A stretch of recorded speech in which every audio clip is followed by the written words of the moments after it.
조합제 TV 시청자 여러분 안녕하십니까. 2019년 7월 7일 새벽 0시 38분입니다. 방금 자정을 지났습니다. 이제 일본과 한국이 국력 대결을 하게 생겼습니다. 일본의 경제 보복에 한국이 어떻게 대응할 것이냐 하는 것도 이거 실력입니다. 그동안 한국 사람들은 세계에서 일본을 우습게 보는 유일한 국민으로 알려져 있었습니다. 한국인이 모르는 게 몇 개 있다고 합니다.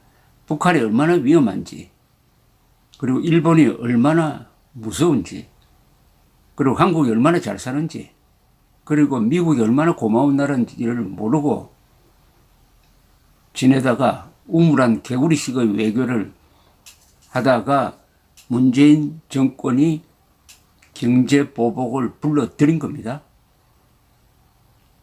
인조가 하지도 않아야 할 필요가 없는 전쟁, 병자호란을 불러들였던 그 논리 구조와 매우 비슷합니다. 일본을 우습게 보면은 결국은 우리가 우습게 되는 이런 꼴이 되고 말았습니다. 이 기회에 일본을 우리가 냉정하게 보고 한일 간의 관계를 일제 36년만 요렇게 토막내서 볼 게 아니라 우리 민족사 전체의 한 2000년의 스펙트럼을 가지고 한일 관계를 들여다보면은 우리가 일본에 대해서 원한을 가질 필요도 없고 열등감을 가질 필요도 없습니다. 우리가 일본을 때릴 때도 있었고 일본으로부터 얻어맞을 때도 있었고 뭐 나라와 나라 간의 관계는 옆에 붙어 있으면 꼭 싸우게 되어 있습니다. 질 때도 있고 이길 때도 있습니다. 프랑스와 독일 사이를 보십시오. 최근 200년 동안 독일은 번번이 프랑스로부터 매를 맞고 있다가 1870년에서 71년 사이 보불전쟁에서 이기고 그러다가 1차 세계대전 때는 또 프랑스로부터 당해가지고 알사스 로렌 지방 빼앗기고 2차 세계대전 때는 초장에는 프랑스를 6주 만에 무너뜨렸다가 프랑스가 다시 반격을 해가지고 결국 전성국이 되고 하는 이런 과정을 거쳤습니다. 영국과 프랑스 사이 전쟁은 수십 번에 걸친 전쟁입니다. 거기에 비하면 한국과 일본 사이는 전쟁을 적게 한 경우입니다. 그건 그렇다 치고 일본을 우습게 보는 한국 사람들에게 좀 실망스러운 통계를 제가 쭉 한번 뽑아보았습니다. 첫째, 일본의 경제 규모는 명목상 GDP로는 세계 3등입니다. 미국, 중국 다음에 3등입니다. 구매력 기준으로는 4등입니다. 중국 1등입니다. 구매력 기준으로는. 그 다음에 미국 3등이 인도입니다. 4등이 일본입니다. 대충 말이죠. 프랑스와 이탈리아의 GDP를 합쳐 놓으면은 일본과 비슷합니다. 독일과 호주를 합쳐 놓으면은 그게 일본과 비슷합니다.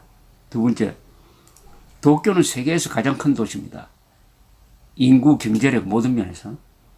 도쿄의 경제 규모는 한국을 능가하고 프랑스와 비슷합니다. 도쿄권에 한 4천만 명이 삽니다. 세계에서 가장 살기 좋은 도시 랭킹을 영국 잡지사에서 계속 내고 있는데 거기 보면은 10위권에 들어있는 도시 중에 가장 큰 도시가 도쿄고 두 번째 큰 도시가 3위에 랭킹된 오사카입니다. 살기 좋은 도시 랭킹에서 1등은 항상 비엔나인데 대부분이 작은 도시입니다. 그런데 도쿄는 인구가 몇천만인데도 7등으로 뽑혔습니다.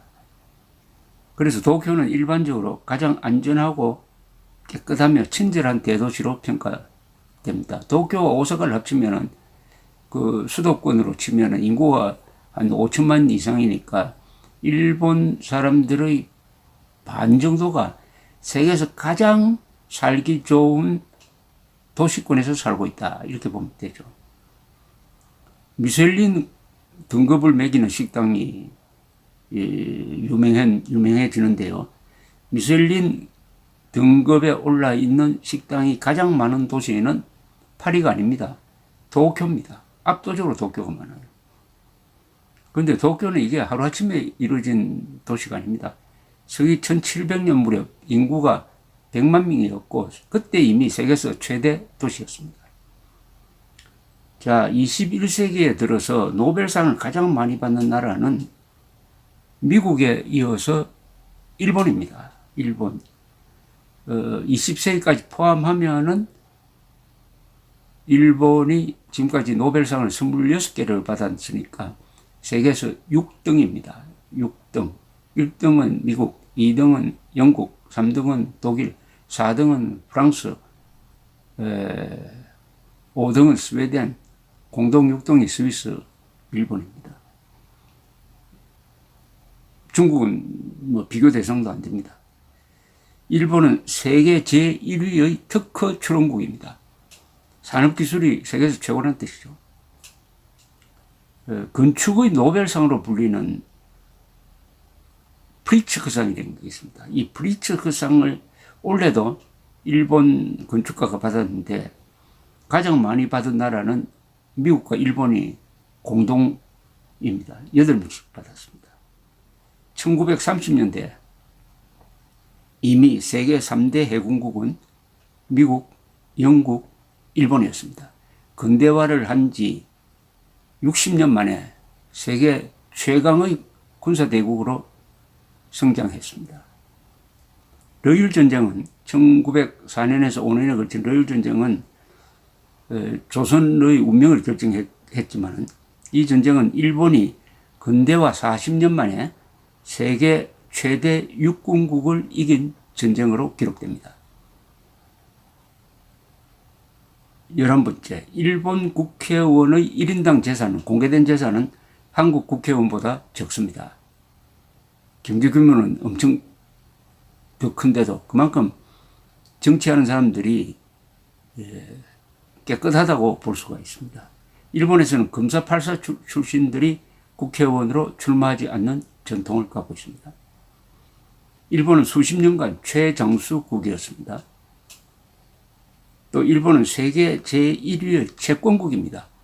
세계에 돈을 가장 많이 빌려준 나라가 중국도 아니고 미국도 아니고 일본입니다. 일본 OECD 조사에 의하면 일본인의 고급 문서 해독력은 세계 1위입니다. 우리는 OECD 국가 중에서 꼴찌꼴입니다.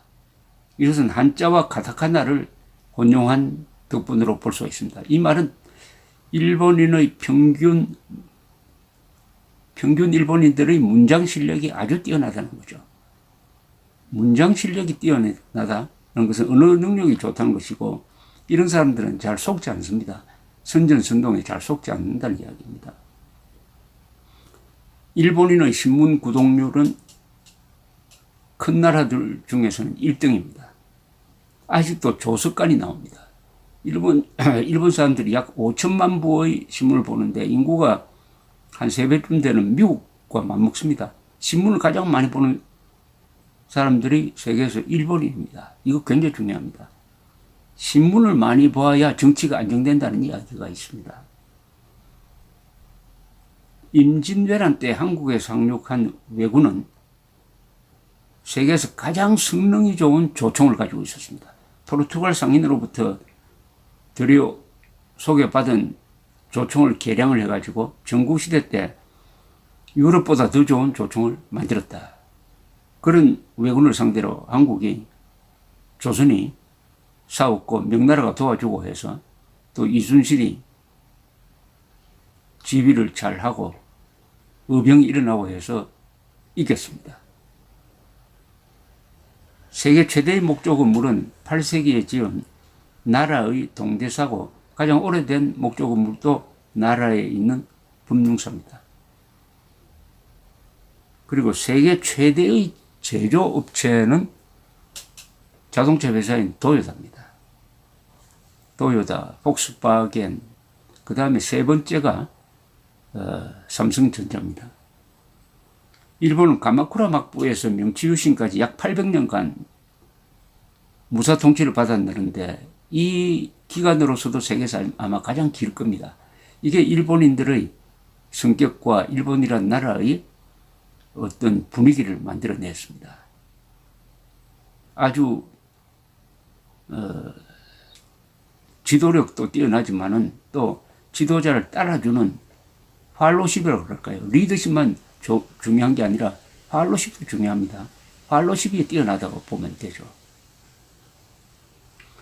호텔 지배인들이 뽑은 인기 최고 여행객은 늘 압도적으로 일본 사람입니다. 그리고 제품에 대한 신뢰도는 일제가 세계 1등입니다. 국가 브랜드 조사를 한다든지 호감도 조사를 하면은 독일, 일본이 1, 2등을 다투는 경우가 많습니다.